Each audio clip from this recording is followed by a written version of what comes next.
Welcome to Cheater Confessions. Let's get started with today's story. Carmen and I had been married for 6 years. In the beginning, things were steady. Quiet mornings, shared coffee, inside jokes that made the house feel alive. She used to send me photos from her office, little notes that said, "Miss you already." I thought we were solid. But somewhere along the way, that changed. I started noticing the distance first, shorter answers, longer nights out, a phone that never left her hand. She said work was stressful. I wanted to believe her. You don't marry someone expecting to investigate them later. By the time summer rolled around, the warmth between us had cooled into routine politeness. She smiled, but it never reached her eyes. So when she announced she was going on a girls' trip, it didn't surprise me. But what she said next did. Carmen stood in our bedroom, folding clothes with the precision of someone packing for a performance, not a vacation. "Before you ask," she said, "I'm turning my phone off. What happens on a girls' trip stays there. That's why you're blocked." I looked up. Blocked? My tone was flat, not surprised. Just confirming I'd heard right. She zipped the case and smiled. "It's just for fun, Dale. 4 days, no calls, no texts. We all promised. It's about boundaries."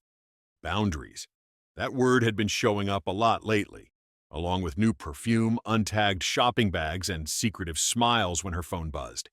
She was glowing in a way I hadn't seen in years, but not the kind that came from me. I kept my voice even. "You don't trust yourself to answer a text?" Her laugh came out too quickly. "You're being dramatic. It's just girl time. You wouldn't understand." She was right. I didn't. But I'd learned long ago that when people start setting sudden rules, they're usually about to break others. The morning she left, I carried her suitcase to the car. She wore a new sundress, one I hadn't seen before, soft fabric, expensive, and definitely bought for someone's eyes. On the drive to the airport, she scrolled through her phone, smiling down at messages I wasn't supposed to see. I said nothing. At the terminal, she leaned over, kissed my cheek, and said, "Don't wait up for me, okay?" I met her eyes. "Don't worry, Carmen. I won't." She laughed like it was a joke and walked toward the gate. I watched her disappear through security, her phone lighting up again in her hand. Before I left the airport parking lot that morning, I noticed Carmen texting nonstop.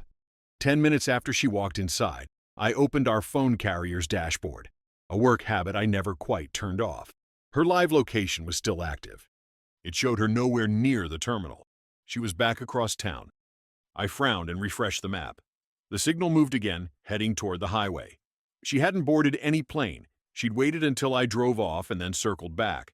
I zoomed in on the pin and saw it stop at a private hangar listed under Frank's Aviation Services. Frank, a tech investor from the city, married, father of 2. His company's jet had filed a flight plan that same morning. Destination, Cabo. So she hadn't flown commercial, she'd flown private, with him. I didn't drive home. I turned the car toward my office. She thought she'd muted me for 4 days. She had no idea what silence gives a man who listens for a living. By the time I parked outside my office, I'd already replayed Carmen's tone in my head 10 times. "What happens on a girl's trip stays there." It sounded rehearsed, like a line she'd practiced in the mirror. I started with what I had, her travel email confirmation. It listed a wellness resort in Cabo, all-inclusive, 4 nights. I checked the reservation system. Nothing. No booking under her name or any of her friends. That evening, my phone buzzed. A bank alert. New charges, a high-end boutique in Cabo, a beachfront spa, and a 5-star restaurant that didn't fit the wellness resort story. I didn't need to imagine what kind of girls' trip she was on anymore. Carmen wanted 4 days of silence. I was giving her that, but mine came with eyes open. I spent the next morning in my office, coffee going cold beside a glowing screen. 4 days was plenty of time to unravel a lie if you moved fast. Carmen had always underestimated me. She thought forensics consultant meant spreadsheets and data cleanup. What it really meant was finding what people tried to bury. First, I checked our shared bank account again. There were fresh withdrawals routed to a prepaid card I'd never seen before. The top-up came from her paycheck 3 days before the trip. It wasn't huge, just enough to keep her off my radar. Then came the messages. Carmen wasn't smart enough to hide everything. She'd synced her old tablet to our Wi-Fi, and her deleted emails lived quietly in the cloud. In one, Frank's assistant had written, "The villa is confirmed. The driver will pick you up." Bring something elegant for dinner. Villa, not resort. I traced the villa through property records, private, ocean-facing, owned by one of Frank's shell companies, the kind of place that rented for $10,000 a night and didn't appear on travel sites. Then a name surfaced that stopped me. Julian, her old boss. The same man she once said had made her life miserable. She'd cried about him, claimed he'd ruined her confidence, her career. But in an attached photo from the assistant's email, there he was at the dinner table, grinning. And next to him, Carmen, hair down, champagne glass raised. I stared at the image for a long moment. So she hadn't gone to relax or reconnect. She'd gone back to the people she claimed to despise. I printed the photo and slid it into a folder, labeling it with a single word: proof. By the third day, I'd gathered enough to know what she was doing. But knowing wasn't the point. The question was how to use it. Anger would have been easy. Calling her, confronting her, shouting through the phone, that would have given her control again. I'd seen too many men throw away leverage by needing closure. I wasn't one of them. I started with the basics. First, the lawyer. He'd handled sensitive cases for me before, corporate betrayals, messy situations that required clean exits. I handed him the file and kept my explanation short. She's on a trip she shouldn't be on. I want every asset protected before she comes back. He nodded. You want to confront her? Not yet. Timing matters more than volume. Next, I called a contact who handled compliance for Frank's company. We'd worked together on an audit years back. I mentioned questionable use of company property, specifically a jet and villa in Cabo. I didn't say who tipped him off. By evening, I'd built a picture, a quiet one, of people who thought their secrets were safe because no one was watching. But they'd forgotten the most important rule. The one listening quietly is usually the one recording everything. That night, I went home and looked around the house we'd built together. I should have felt something: anger, grief, nostalgia. But what I felt instead was distance, the kind that comes before a clean break. When she walked through the arrivals gate, she'd expect a ride home. She'd get something else entirely. Carmen texted from a number I didn't recognize late Saturday night. Hey, stranger, trip was amazing. Pick me up tomorrow at 3? Her tone was light, careless, like nothing had happened. I could almost hear her laugh through the message. I typed back, Of course, can't wait to see you. She had no idea those words were the last lie I'd ever tell her. The plan was already in motion. That morning, I'd sent an anonymous package to Emily, Frank's wife. Photos, receipts, flight records. Just enough to open her eyes without pointing back to me. I didn't need to sign it. The evidence spoke for itself. Next was Julian. I sent a quiet message to one of his company's board members. Misuse of corporate funds, potential scandal involving staff. I attached the dinner photo. Within an hour, the email was forwarded internally. The hook was set. Then, I booked a private table at a quiet restaurant downtown. The one where Carmen and I had celebrated anniversaries back when things still felt simple. She'd think I was trying to mend things, maybe surprise her with flowers, maybe talk about the future. That's what people like her always believe, that they can steer the story back once they return home. I called Emily's office and left a message under another name. You'll want to visit the Lakeside Grill tomorrow around 3:30, I said. Bring the file you just received. By evening, everything was ready. The house was spotless, her things boxed neatly in the garage. My lawyer had filed the divorce petition and temporary property order. Carmen wanted to control the silence. She thought blocking me gave her power. She didn't realize that silence is where I do my best work. Tomorrow, she'd find out. Sunday afternoon, I parked outside the arrival gate, right where she'd asked me to be. I watched the stream of travelers until Carmen appeared, tan, glowing, suitcase in tow, smiling like the world still belonged to her. She spotted me and waved, walking fast. Missed me? She said, sliding into the passenger seat. Of course, I said evenly. You have a good trip? The best, she answered, buckling her seatbelt. The food was insane and the girls were wild. She laughed.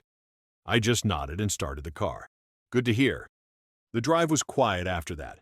She talked about beaches, fake stories of yoga classes, made-up dinners that never happened. I listened, letting her fill the silence. Every word she spoke was a reminder of how practiced lying had become for her. When we pulled into the parking lot of the Lakeside Grill, she frowned. We're not going home? I made reservations, I said. Thought you'd want a decent meal before unpacking. Her smile returned instantly. You're sweet. I could eat. Inside, Carmen leaned forward, teasing. You trying to make up for something? Before I could answer, another woman approached the table. Older, graceful, expression cold as glass. Emily. She held a folder against her chest. Carmen blinked. I'm sorry, do I? You don't, Emily said, setting the folder on the table and flipping it open. Inside were the printed photos, the villa, the dinner, Carmen leaning close to Frank. But I know who you are. Carmen's voice cracked. Dale, what is this? I kept my tone level. Proof. Emily turned to me. Thank you for sending this. I'll let my lawyer handle the rest. She gave Carmen one last look, disgusted, not angry, and walked out. Carmen's breath hitched. You set me up? No, I said. You did. I just showed the right people what you were already doing. I slid an envelope across the table. Inside is our divorce petition and a financial statement. You'll notice I protected my accounts. She reached for my hand. Dale, wait. I can explain. I stood. Don't. You said what happens on a girl's trip stays there. So let it. I left her there, the woman who wanted silence, now surrounded by it. The aftermath came fast. It always does when the truth finally gets air. 2 days after that dinner, news about Frank's affair hit his company's internal network. Someone had leaked the photos and receipts to the board. Emily filed for divorce that same week and froze their joint accounts. His jet, his villa, his reputation, all locked up under investigation. Then came Julian's turn. The board suspended him pending a review for misuse of company resources. Word spread through his industry like smoke. The man who once bragged about mentoring Carmen was suddenly off every conference list. Carmen called me the night the story broke. Different number again. Her voice was shaky. Dale, please. I didn't mean for any of this. It got out of control. I let a quiet second stretch. No, Carmen, it was already out of control. You just finally saw it. She tried to shift the blame, said Frank promised it was just networking, that Julian invited himself, that she only wanted a break. I'd heard that tone 100 times from people I'd investigated. Soft, pleading, desperate for a version that still made them the victim. I didn't argue. I just said, everything I needed to know, I already do. Then I hung up. The next day, my lawyer confirmed she'd received the petition. She didn't contest. She knew she couldn't. The evidence was airtight. Emails, bank records, witness accounts. She was gone from the house. Her friends dropped her too. For the first time in years, my phone didn't buzz with lies pretending to be love. 6 months later, the house felt different, quieter, honest. I'd kept it simple. No traces of Carmen. No framed memories pretending to mean something. Just my tools, my files, and peace. Every now and then, her name still showed up. An unknown number, a half-written email from a new address, sometimes a message through a mutual acquaintance. My lawyer handled them all. She wasn't allowed within 100 feet of the property by order of the court. The divorce went through fast. Her share was minimal. She couldn't argue after the proof I'd collected. She moved into a small rental on the edge of town. A friend of mine saw her once, working at a local boutique. Thinner, quieter, no longer the woman who'd strutted through airports in designer heels. I never wished her pain. I just wanted silence. She'd made that rule, not me. Frank lost everything, his company, his family. Emily took the house and the children and disappeared from public view. Julian's company replaced him quietly. No press, no goodbyes. It's strange how fast the powerful fall once their secrets stop cooperating. The quiet used to feel heavy. Now it feels earned. I've learned that peace doesn't come from trust. It comes from truth that can stand on its own. Carmen once told me, "What happens on a girl's trip stays there." She said it like a promise, but it was really a confession. She was right in a way, because she never came back from that trip. Not really. The woman I thought I knew stayed there, buried under all the lies she tried to live in. And I finally stopped waiting for her. Thank you for watching.